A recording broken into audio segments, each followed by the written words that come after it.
Perjalanan kita menuju surganya Allah Subhanahu wa Ta'ala adalah perjalanan yang sangat panjang. Setelah ini kita menghabiskan sisa umur, kemudian kita meninggal dunia. Dan saat meninggal dunia itu merupakan awal dari kehidupan yang sebenarnya. Kematian seorang manusia adalah awal kehidupan yang sebenarnya. Perpindahan dari alam dunia ke alam akhirat ini terhalang satu pintu yang bernama kematian. Ketika kita sudah membuka pintu tersebut, yaitu kita meninggal dunia, maka masuklah kita ke alam akhirat. Sehingga kematian bukanlah akhir dari segalanya, justru awal dari kehidupan yang sesungguhnya. Dan kita akan memasuki alam akhirat yang diawali dengan tempat persinggahan yang pertama, yaitu alam kubur. Dan masih banyak proses, banyak momen, banyak kejadian, banyak tempat-tempat persinggahan di alam akhirat yang akan kita lalui sebelum kita menginjakkan kaki kita di tanah surganya Allah Subhanahu wa Ta'ala, insyaallah. Maka saya mengajak kepada semuanya, saya pribadi dan Bapak Ibu jamaah sekalian, kita harus punya cita-cita yang tinggi. Kalau kita hanya sekedar bercita-cita masuk surga, ini sudah sangat tinggi tentunya, namun belum sempurna. Karena berapa banyak juga orang yang masuk surga dengan susah payah, berapa banyak juga orang yang tertunda masuknya ke surga, sebagaimana ashabul a'raf yang dikarantina di satu kawasan sebuah gunung antara surga dan neraka yang disebut al-a'raf. Maka dikarantina cukup lama, walaupun endingnya masuk surga. Dan juga berapa banyak orang masuk surga tapi harus mampir dulu ke neraka. Sehingga kalau target kita yang penting masuk surga, ini belum sempurna. Yang penting saya masuk surga, ini belum sempurna. Maka harus kita sempurnakan dengan berupaya, berjuang, berusaha saat ini waktu di dunia. Bagaimana supaya kita ini sampai ke tujuan, yaitu surga yang penuh fasilitas, sekaligus mendapatkan fasilitas-fasilitas terbaik selama perjalanan menuju ke sana. Bukankah kalau kita bepergian dan punya target, ada tujuan, kita juga menginginkan kenyamanan bukan hanya di tempat tujuan tapi juga selama perjalanan. Karena bisa jadi tempat tujuannya begitu nyaman, disiapkan hotel yang berbintang lebih dari 5 mungkin ya, bintang 7 atau bintang seberapa ya, kalau itu jamu mungkin ya. Tapi kalau perjalanannya tidak nyaman, kendaraannya tidak nyaman, perbekalannya kurang, kemudian juga fasilitas-fasilitasnya minim sehingga kita harus berpanas-panasan, harus bermacet-macetan, dan banyak kesulitannya, tentu ini kurang sempurna. Maka bila selama ini kita bercita-cita saya ingin masuk surga, ini adalah cita-cita yang sangat tinggi dan perlu disempurnakan kembali. Saya ingin masuk surga dan perjalanan menuju ke sana harus mendapatkan kenyamanan demi kenyamanan dan fasilitas-fasilitas dari Allah Subhanahu wa Ta'ala.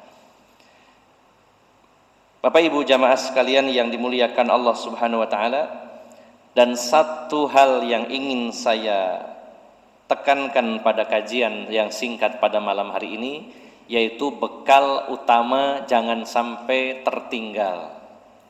Bekal utama selama perjalanan kita menuju surganya Allah Subhanahu wa Ta'ala yang merupakan bekal utama, yaitu at-tauhid, mengesahkan Allah Subhanahu wa Ta'ala.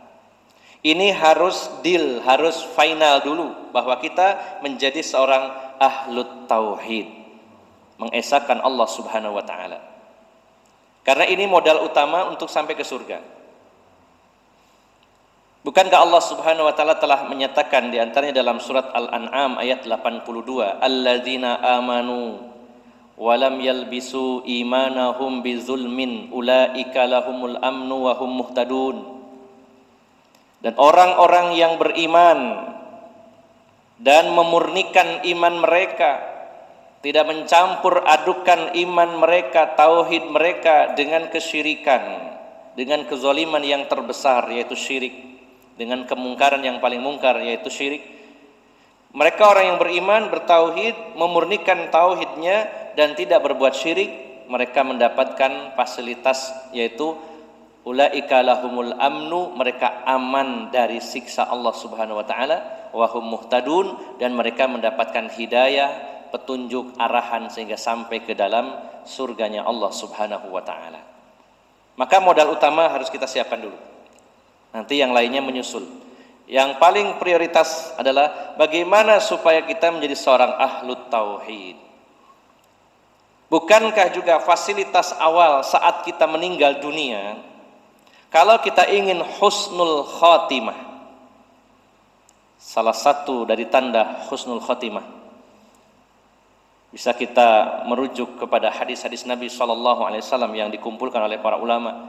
Sebagai contoh saja dalam kitab yang berjudul Ahkamul Janaiz yang ditulis oleh Syekh Nasiruddin Al-Albani dalam babu min alamati husnul khotimah, tanda-tanda husnul khotimah. Beliau menulisnya ada kurang lebih 19 atau 20-an tanda-tanda seseorang itu husnul khotimah.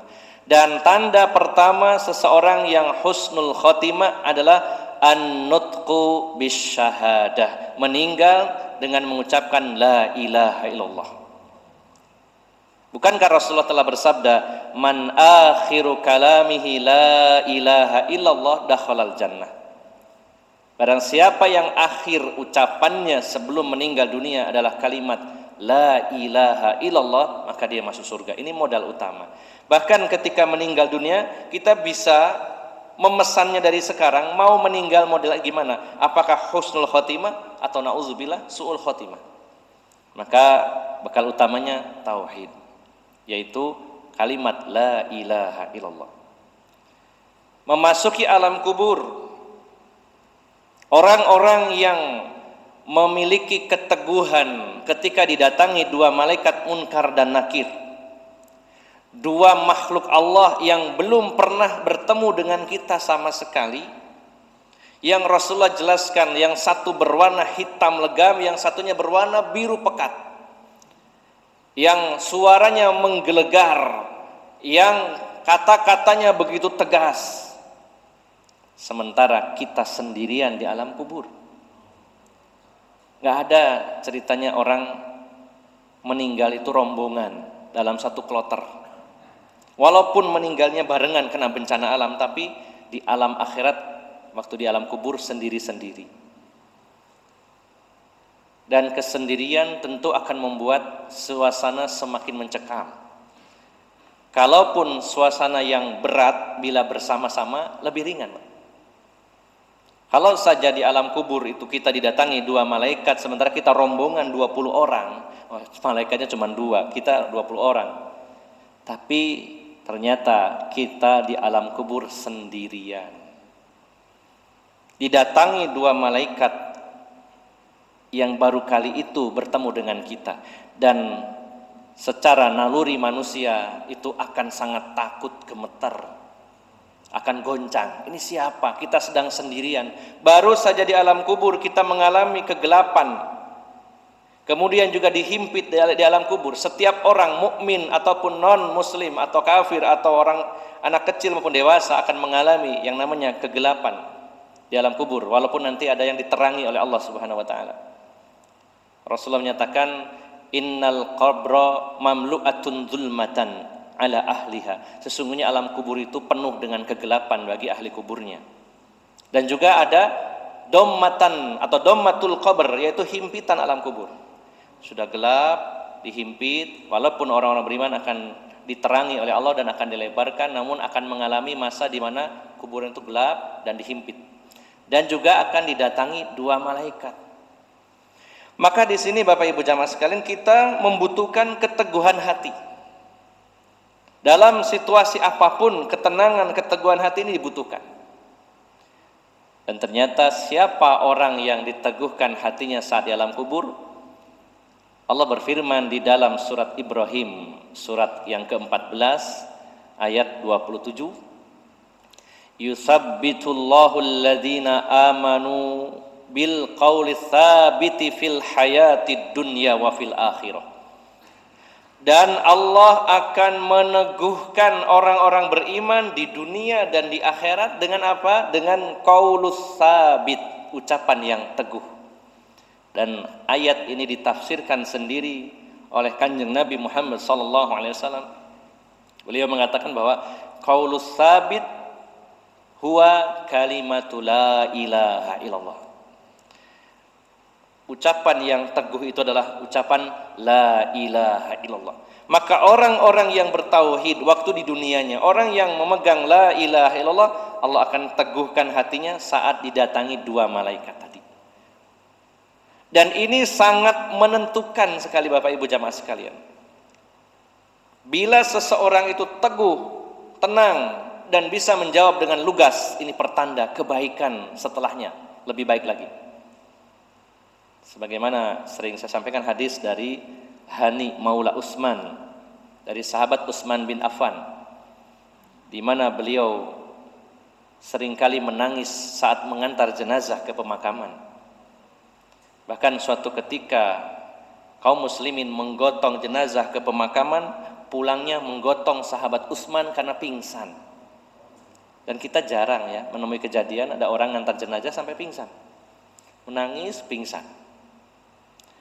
Yang banyak justru di kuburan, bahkan perjalanan menuju kuburan, ketawa, ketiwi, cengengesan, bahkan menggoda cewek yang lewat.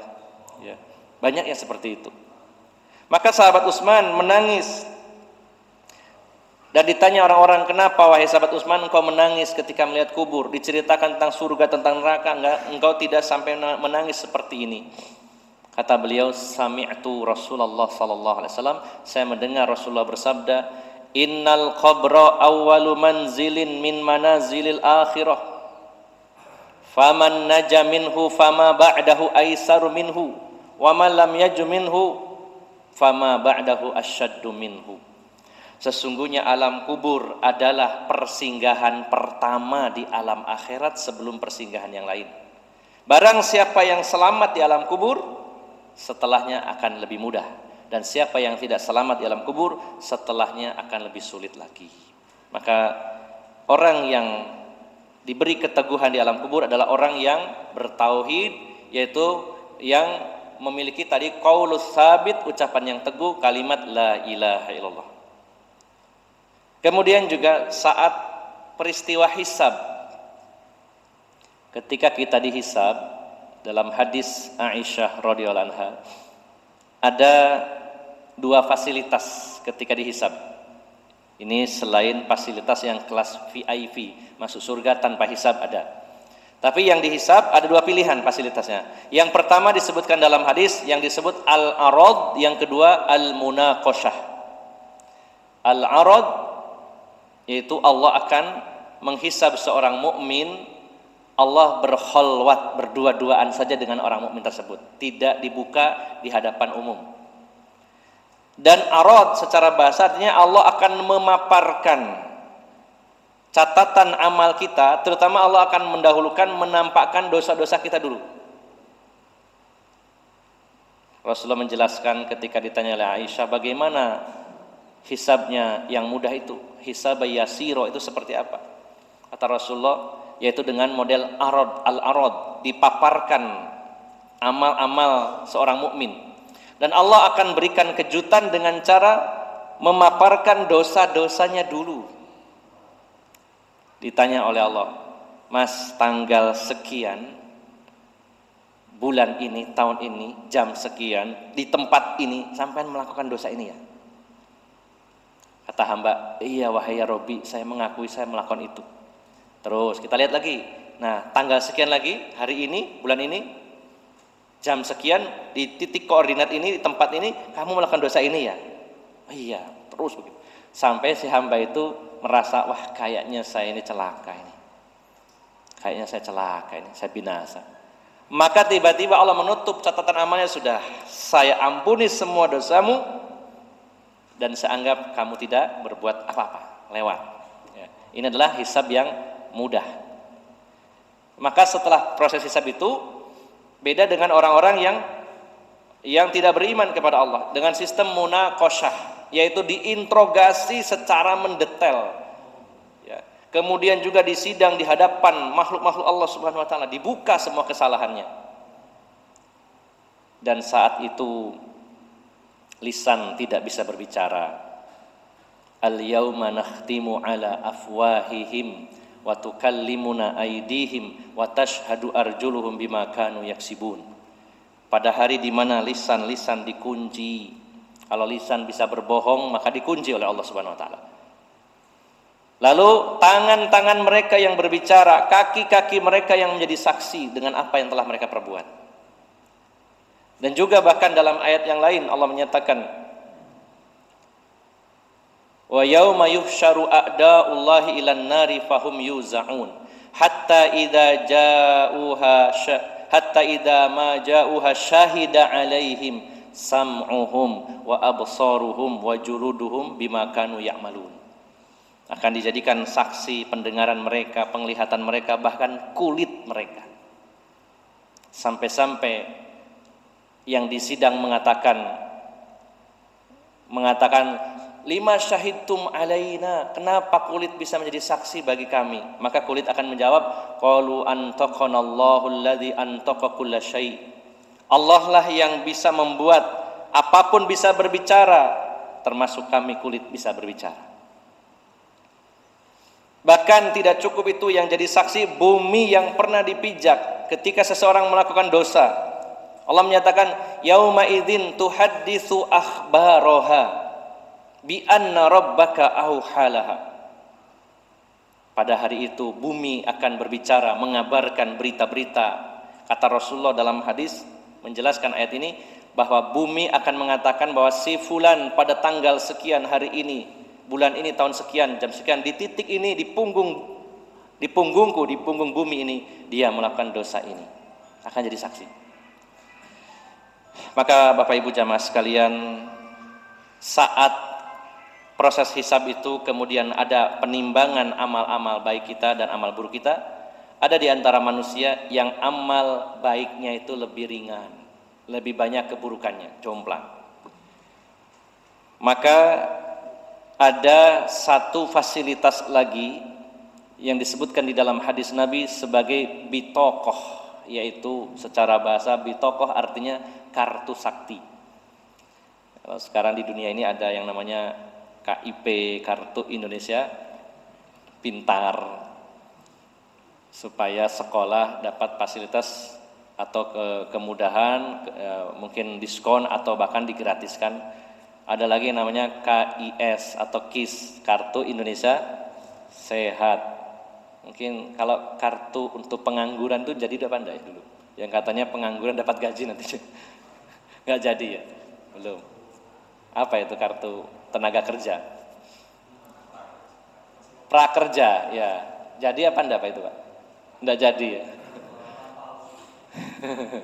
Nah jadi ini namanya bitokoh, kartu. Kata Rasulullah, ada di antara orang setelah dihisab, kemudian untuk memperkuat proses hisabnya ada penimbangan amal, di mana lembaran-lembaran amal baiknya dan lembaran-lembaran amal jeleknya dikelompokkan jadi dua lalu ditimbang. Dan ada orang yang amal baiknya lebih ringan sehingga ke bawah posisi neracanya, lalu amal buruknya yang naik.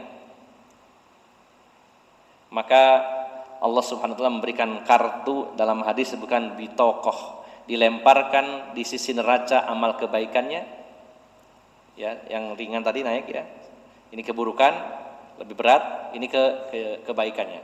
Maka dilemparkan oleh Allah itu bitokoh itu pada sisi yang kebaikannya dan langsung anjlok blek. Ternyata apa? Dalam bitokoh itu tertulis la ilaha illallah Muhammadur Rasulullah. Sampai dalam hadis Nabi, Rasulullah menjelaskan dialog antara Nabi Musa dengan Allah Subhanahu wa taala. Bisa kita buka di dalam kitab Fathul Majid, syarah kitab Tauhid di bab pertama, yaitu babu fadli tauhid wa ma yukfaru minaz dzunub. Di sana ada sebuah hadis dialog antara Nabi Musa dengan Allah Subhanahu wa taala. Allah Subhanahu wa taala berfirman kepada Nabi Musa, Ya Musa, kul la ilaha illallah. Wahai Musa, katakan la ilaha illallah. Kata Nabi Musa, wahai Rabb, wahai Tuanku, bukankah banyak orang yang mengucapkan kalimat la ilaha illallah, itu hal yang biasa. Maka kata Allah, seandainya engkau kumpulkan langit yang 7 lapis dan bumi yang 7 dijadikan satu, dan apa yang ada di antara keduanya ditimbang dengan lafaz la ilaha illallah, masih lebih berat lafaz la ilaha illallah. Oleh karena itu Bapak Ibu jamaah sekalian, kita harus serius untuk belajar tauhid dan juga berusaha secara maksimal menjadi ahlu tauhid, karena ini adalah modal utama dalam perjalanan kita menuju surganya Allah Subhanahu wa taala. Banyak fasilitas-fasilitas selama perjalanan yang akan kita dapatkan ketika kita menjadi seorang yang ahlu tauhid. Bapak Ibu jamaah sekalian yang dimuliakan Allah, untuk mendetailkan hal tersebut pada malam hari ini secara singkat, saya ingin menjabarkan sedikit tentang rukun iman yang pertama, yaitu iman kepada Allah Subhanahu wa taala. Karena salah satu di antara keyakinan akidah Ahlussunnah wal Jamaah yaitu mengimani adanya rukun iman yang 6. Ya, saya kutip dari kitab Syarah Al-Aqidah Al-Wasithiyah. Ini baru pembukaan. Penulis mengatakan, fahadha i'tiqadul firqatin najiyatil mansurati ila qiyamis sa'ah ahli sunnah wal jamaah. Maka inilah i'tiqad, keyakinan dari kelompok yang selamat, kelompok yang ditolong oleh Allah Subhanahu wa taala sampai hari kiamat, yaitu kelompok Ahlus Sunnah wal Jamaah. Maka di antara keyakinan Ahlus Sunnah wal Jamaah, dan ini sudah ijma, sepakat mulai zaman Nabi SAW, di zamannya para sahabat, para tabi'in, para tabi'ut tabi'in, terus generasi setelah-setelahnya, di zamannya para imam yang 4 sampai hari ini, kaum mukminin sepakat bahwa rukun iman ada 6 ya. Maka ini termasuk i'tiqad, akidah, keyakinan Ahlus Sunnah wal Jamaah. Wa huwa al-imanu billahi wa malaikatihi wa kutubihi wa rusulihi wal ba'si ba'dal mauti wal imani bil qadari khairihi wa syarrihi. Di antara keyakinan Ahlus Sunnah itu adalah mereka beriman kepada Allah, malaikat-malaikat, kitab-kitabnya, rasul-rasulnya, beriman dengan hari berbangkit setelah kematian, yaitu alam barzah atau alam kubur atau alam akhirat, dan iman dengan takdir yang baik maupun yang buruk. Bapak Ibu jamaah sekalian, ini sudah dijabarkan oleh Rasulullah SAW di dalam hadis sahih riwayat Muslim, yaitu hadis Jibril, dikenal dengan istilah hadis Jibril. Ketika malaikat Jibril berwujud seorang laki-laki yang tak dikenal, dan saat itu para sahabat mengatakan, kami tidak pernah melihat laki-laki ini, atau ma na'rifuhu minna ahadun, tidak ada seorang pun di antara kita ini yang kenal orang ini. Sedang duduk-duduk para sahabat dengan Rasulullah SAW, tiba-tiba datang seorang laki-laki yang kata para sahabat, hadis ini diriwayatkan dari sahabat Umar, kami tidak mengenalnya, seorang pun dari kami nggak ada yang kenal. Dan anehnya, kalau memang tidak kenal, berarti perkiraannya orang jauh, tapi tidak kelihatan tanda-tanda habis bepergian. Ini kan sesuatu yang aneh ya Pak. Kalau habis bepergian, mesti ada sisa-sisa perjalanan ya, mungkin kusut, mungkin lusuh dan sebagainya. Ini enggak, seger, buger, rambutnya sangat hitam, pakainya sangat putih, enggak kelihatan tanda-tanda capek seperti orang habis perjalanan. Tapi kalau dibilang tidak dalam perjalanan, kok nggak ada yang kenal. Bahkan, ini pertanyaan Bapak Ibu jamaah sekalian, apakah waktu itu Rasulullah juga tahu kalau itu malaikat Jibril atau tidak? Ini kan jarang dibahas ya. Apakah Rasulullah itu tahu kalau itu malaikat Jibril atau tidak? Ini dijabarkan oleh para ulama bahwa saat ditanya, Rasulullah itu tidak tahu kalau itu malaikat Jibril, karena Allah belum memberitahunya. Ya. Seandainya Rasulullah itu tahu ini malaikat Jibril, pasti akan memanggil para sahabat, para sahabat, ada tamu ini, malaikat Jibril, ayo kesini semuanya. Rasulullah nggak bilang begitu. Dan Rasulullah bukan tipe orang yang menyembunyikan sesuatu. Nanti saja, biarin para sahabat, nggak usah dikasih tahu. Karena Rasulullah sendiri tidak tahu waktu itu. Ini terbukti juga dalam teks hadisnya ketika malaikat Jibril pergi. Kemudian kata sahabat Umar, kami duduk lama sekali. Ya. Dan Rasulullah juga pergi meninggalkan kami. Setelah sekian lamanya baru Rasulullah datang dan bertanya kepada kami. Ya. Rasulullah bertanya kepada para sahabat, atadruna manis sa'il? Apakah kalian tahu siapa yang tadi bertanya ke saya itu? Maka para sahabat menjawab, Allahu wa rasuluhu a'lam. Allah dan Rasulnya yang lebih tahu. Maka Rasulullah menegaskan, huwa Jibrilu atakum yu'allimukum dinakum. Dia adalah Jibril, datang kepada kalian mengajarkan agama kalian. Jadi butuh waktu lama. Rasulullah baru tahu, baru dikabarkan kepada para sahabat.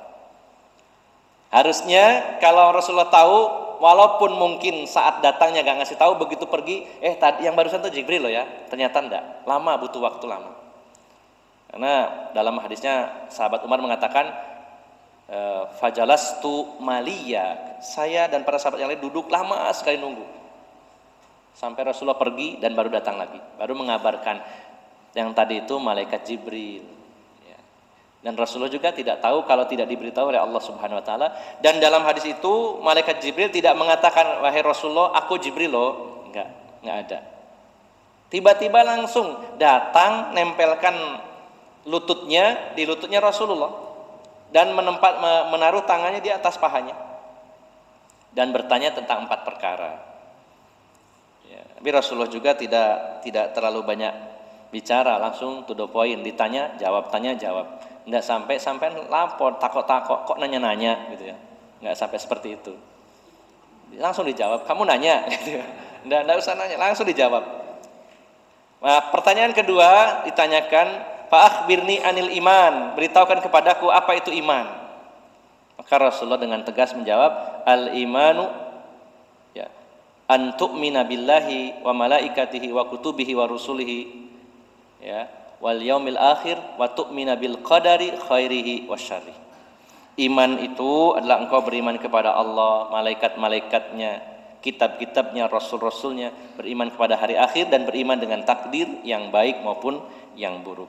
Maka untuk menambahkan detailnya tentang masalah tauhid tadi, saya bacakan poin yang pertama, yaitu iman kepada Allah Subhanahu wa Ta'ala.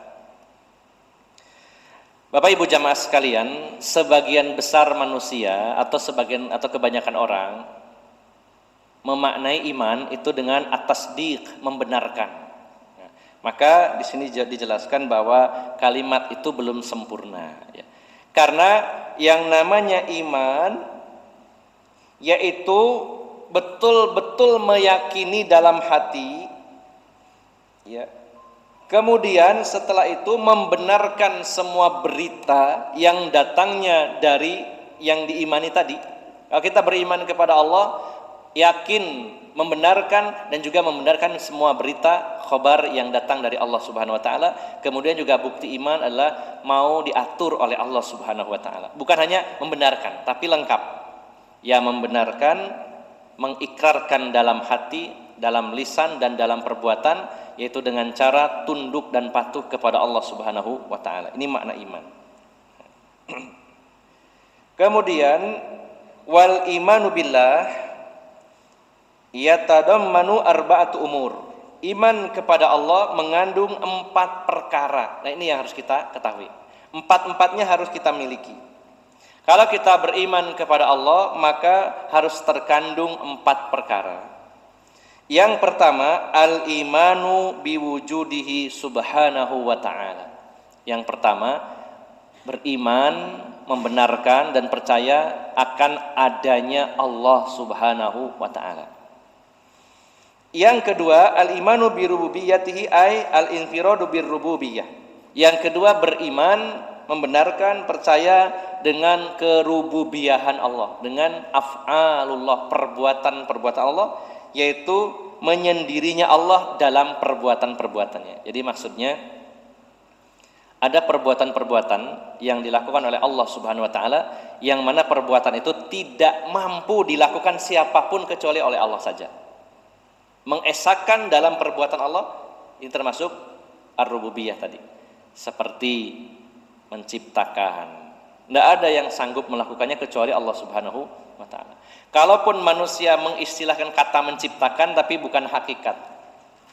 Wah, ada orang menciptakan lagu. Nah, itu bisa dipakai juga kalimat menciptakan, walaupun sebenarnya bukan betul-betul seperti Allah menciptakan makhluknya.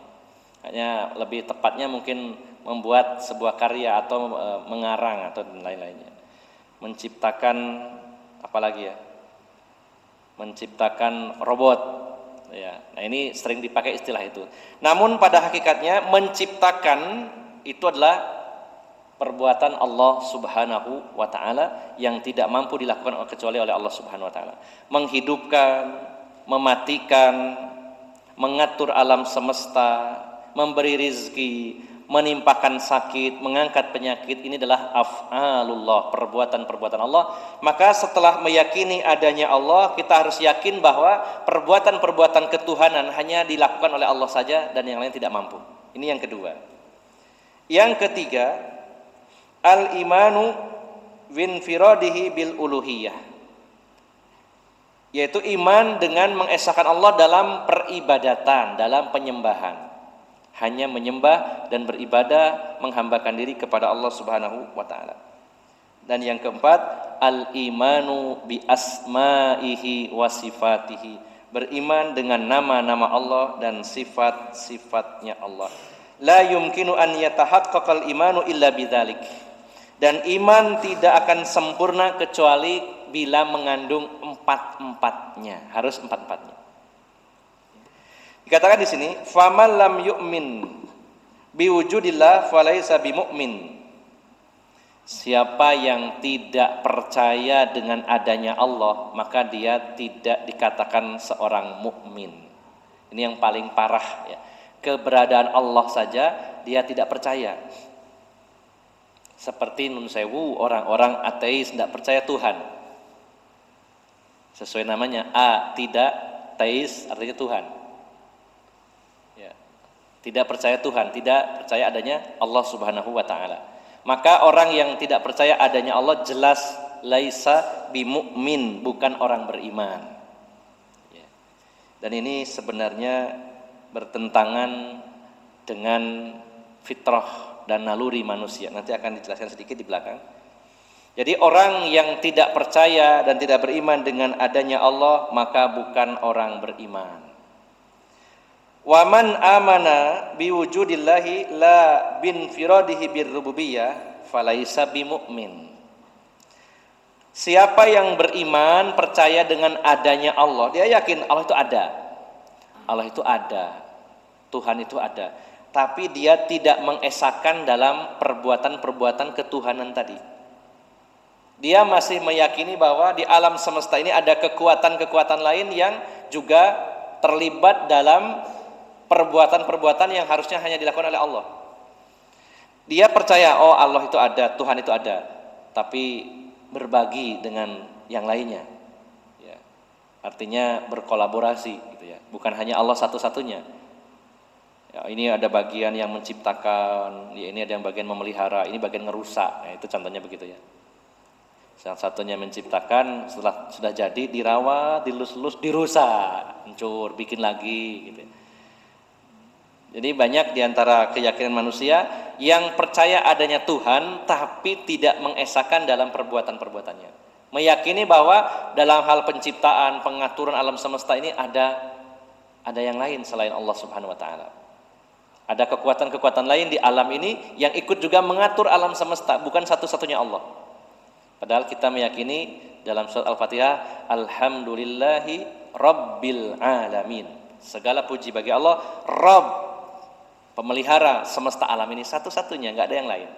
Tapi faktanya ada orang yang meyakini adanya Allah tapi tidak mengesahkan dalam perbuatan-perbuatan Allah. Maka falaisa bimu'min. Tidak cukup dia dikatakan beriman kalau hanya sekedar percaya bahwa Allah itu ada, tapi menganggap ada kekuatan lain di alam ini. Wa man amana billahi wan firadihi birrububiyah la bil uluhiyah falaisa bimu'min.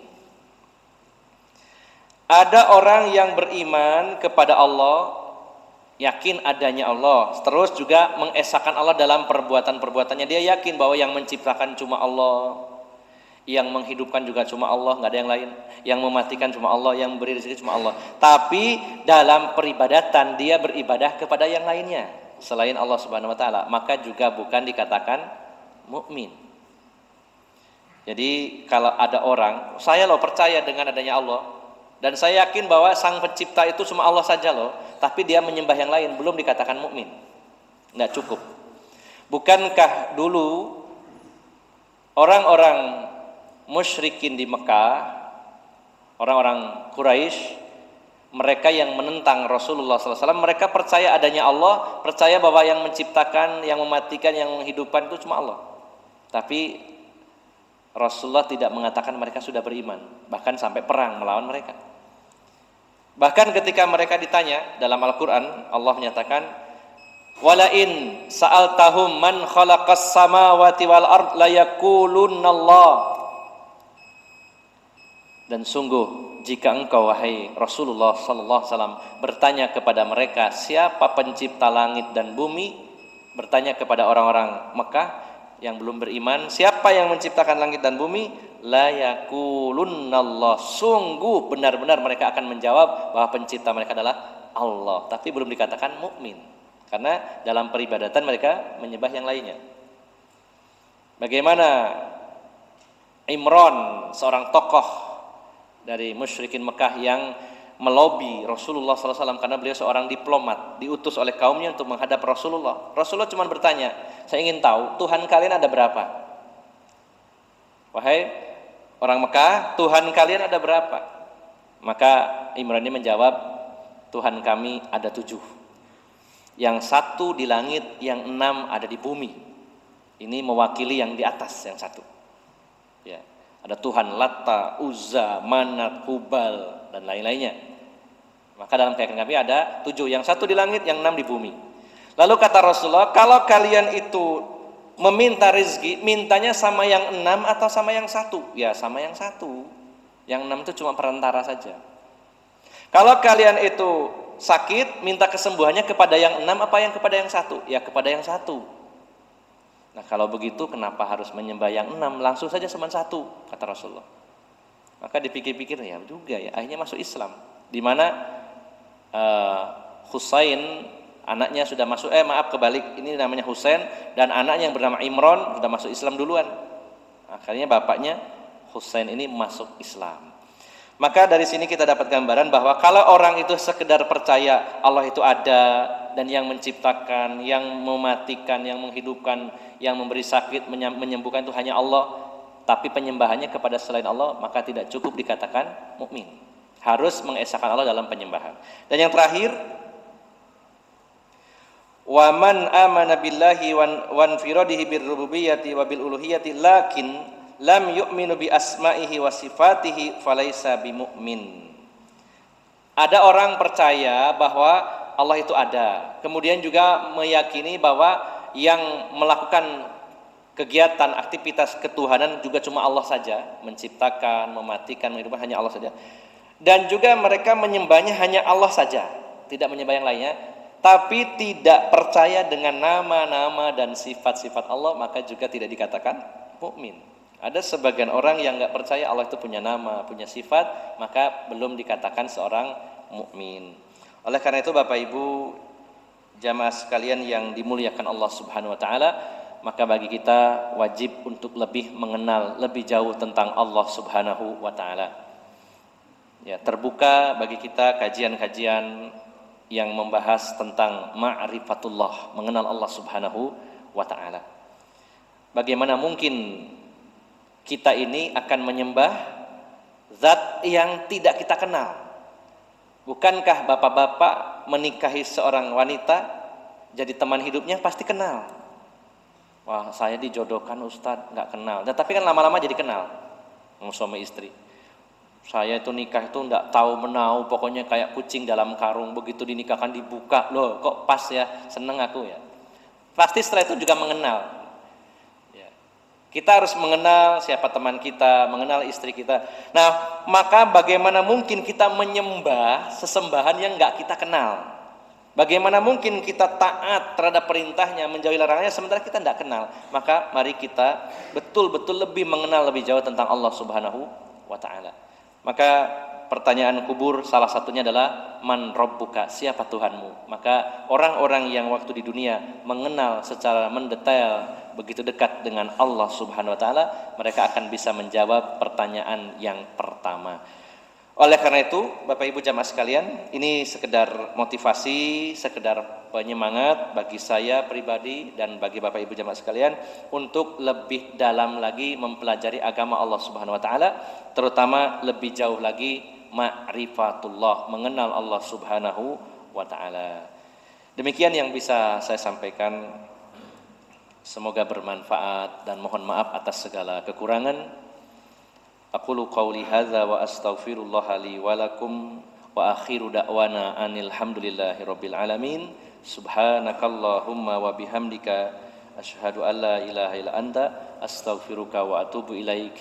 Wassalamu alaikum warahmatullahi wabarakatuh.